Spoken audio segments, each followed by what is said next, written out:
Good morning, Balingasa! Good morning mga eskwela natin dito sa Balingasa Elementary School.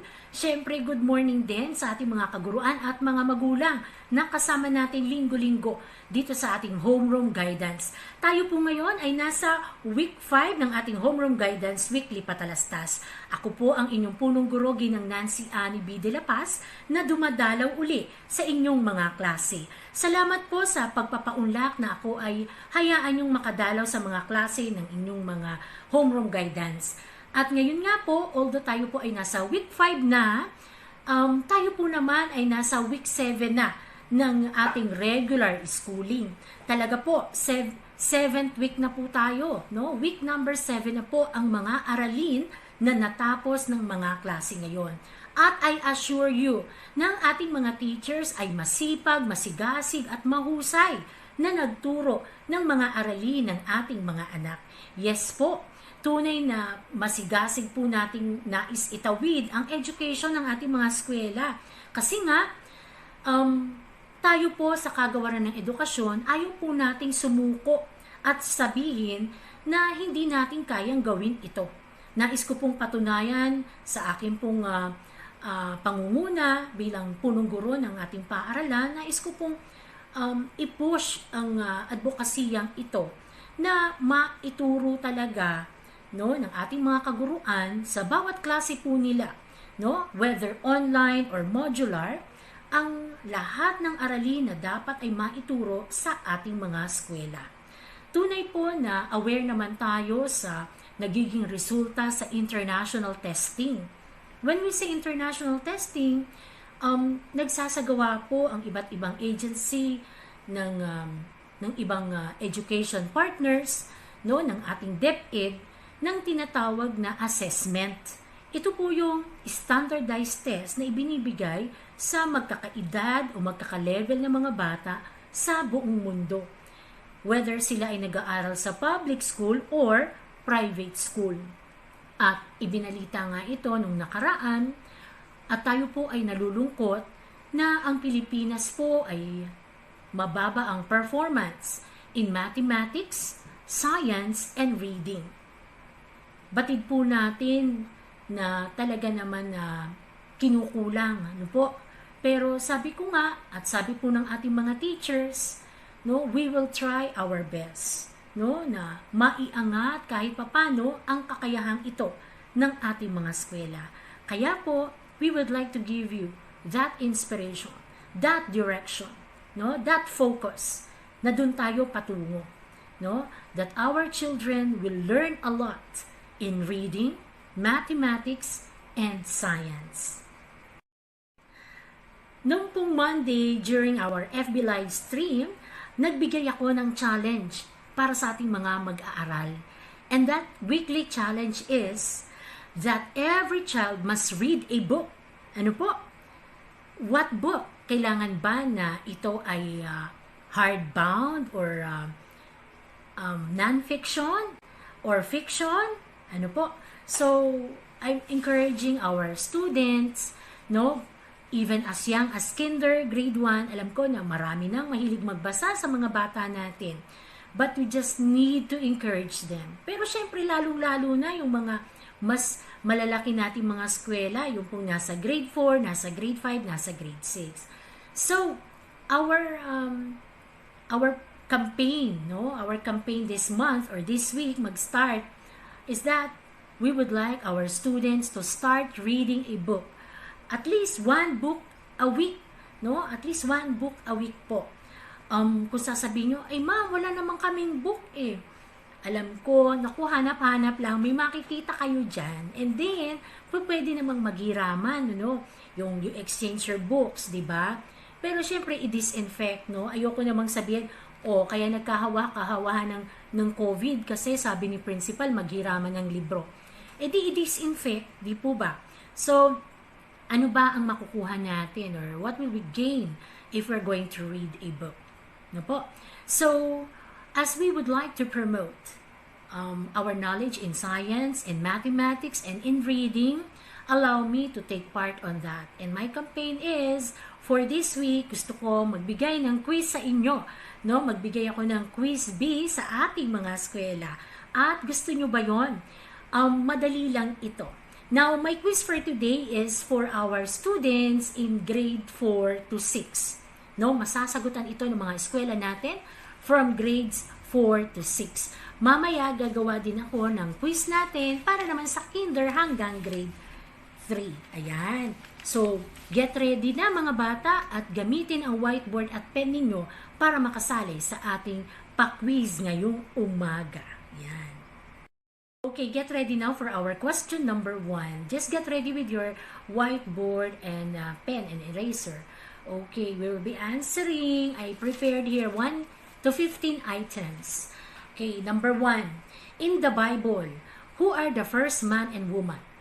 In the Bible, who are the first man and woman who lived in the Garden of Eden? The answer is, okay, Adam and Eve, or Adan at Eva. Ayan. Let's go to number 2. In science, which particles in an atom have the positive charge? Is it the proton or the electron? Which particles in an atom have a positive charge? Is it the proton or the electron? The answer is proton. Let's go to number 3. In mathematics, what triangle has 2 congruent sides and 2 congruent angles? In mathematics, what triangle has 2 congruent sides and 2 congruent angles? The answer is isosceles triangle. Let's go to number 4. Last year, I shared this story in my homeroom guidance class. And that story talks about or address the issue on quarrying. Who is the author of Totoy Bato? Who is the author of Totoy Bato? Okay, that's my question number 4. The answer is yours truly. I wrote that story. Ako po ang sumulat ng Totoy Bato, Nancy de la Paz. Let's go to number 5. Science again. Which word refers to plants? Is it fauna or flora? Which word refers to plants? Is it fauna or flora? Yan. The answer is flora. Let's go to number 6. What sport uses the terms 3-point shot, fast break, assist, dribble? What sport uses these terms? 3-point shot, fast break, assist, dribble. If you answer basketball, you got it right. Okay, basketball. Let's go to number 7. Now, English. According to the saying, what speak louder than words? According to the saying, what speak louder than words? The answer is action. Yes. So it should be action speaks louder than words. Let's go to number 8. In the formula H2O. This is very popular formula in science. In the formula H2O, what does the letter H stand for? What does the letter H stand for? The answer is hydrogen. You got it correct. Hydrogen. Let's go to number 9. Okay. General knowledge. From what language did we borrow the words plaza, fiesta, and patio? From what language did we borrow the words plaza, fiesta, and patio? We borrowed it from, yes, Spanish. Okay, it's a Spanish words. Okay, number 10. What holds the planets in orbit around the sun? What holds the planets in orbit around the sun? Okay, just can imagine, we do not throw out in space. So what holds us? no, in our proper places. It begins with the letter G. The answer is, yes, you got it correct, gravity. Okay, let's go now to my next question, number 11. In mathematics, what kind of Number 11, mathematics. What kind of lines intersect each other? Okay, so they cross each other like that. Okay, so is it parallel lines, intersecting lines, or segmenting lines? Okay, so what kind of lines are those? Pili lang kayo, parallel, intersecting, or segmenting. The answer is yes, intersecting lines. Thank you. Okay, now for number 12. What kind of stories did Aesop write? What kinds of stories did Aesop write? Okay, these are stories that has animals as its characters. Okay, the answer is fables. Okay, let's go to number 13. Is solar energy a renewable or a non-renewable resource? Repeat. Is solar energy renewable or non-renewable kind of resource? Yes, the answer is renewable. No, we can, it's endless. We can always find it. Okay, number 14. Last two. Where can we find the Dolomite Beach in Metro Manila? Where can we find the Dolomite Beach in Metro Manila? Yan, we can see it in the news that a lot of people have been visiting this place. So where can we find it if we're going to visit it in Metro Manila?